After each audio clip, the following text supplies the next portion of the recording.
Nagpunta kami sa palengke para mamili ng mga lulutuin. Late upload na to guys, kaya huli na kayo sa balita. This is Erwin's birthday celebration. Wow. Punta kami sa palengke ng Balanga. Ito yung munisipyo ng Pilar. At ito naman yung sa Balanga. Ang gaganda ng mga Christmas decor. Wow. At nandito na nga kami sa palengke. Palengke ito ng Balanga.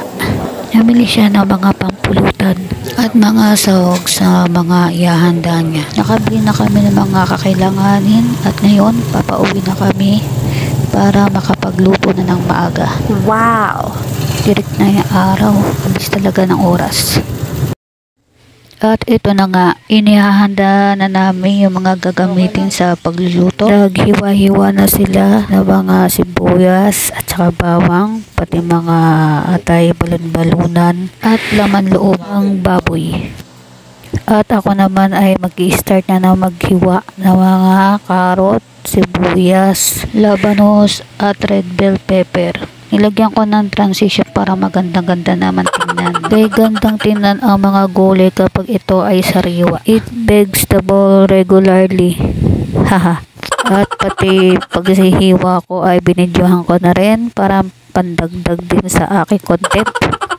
Ganyan ang mga hiwa ng mga simpleng may bahay lamang na mga lutuin. Dahil di naman tayo professional o di naman tayo chef. Diba? Kaya mekos-mekos na lang yan yung mga insan ha.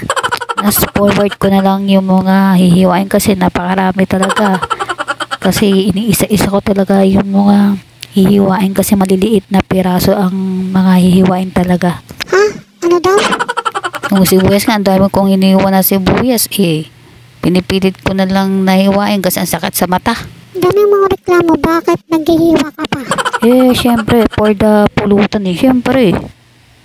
Wala tayong pulutan kung hindi tayo magtitiis. Siya nga pala, ang lulutuin ko pala ay bopis. Pang pulutan talaga ito, mga pare. Kaya start natin ang ating lutuin. Syempre, magigisa muna tayo ng sibuyas at bawang. Disclaimer, hindi po ako chef ha. Lutong bahay lang po ito. Nagmamarunong lang po. Ha, charis. Habang ginigisa mo ang sibuyas at saka bawang, hintay mo masunog, ay brown lang pala siya. At kapag okay na, ilagay mo na ang red bell pepper at halo-haluin mo. Mekos-mekos mo lang yan, insan. At ilagay mo na yung mga laman loob ng baboy. Mekos-mekos lang yan.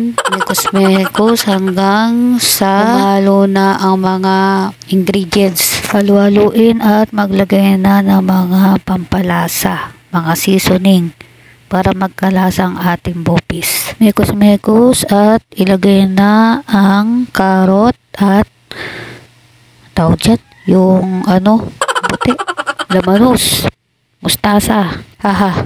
Mekos-mekos muna naman yan, insan, hanggang sa maghalo-halo na ang karot at labanos. Lalagyan na siya ng suka at hintayin mo siyang lumambot. Kapag alam mo na luto na siya, ayan, kailangan luto na yung suka niyan para masarap. Lalagyan mo siya ng mga pampalasa at swete. Okay, luto na ang ating bopis. Yummy! Naman nagluto ako ng bistek naman. Ito yung baboy na may mga sibuyas. Ito yung ulam ng mga bata. Tapos na magluto, kaya let's get party!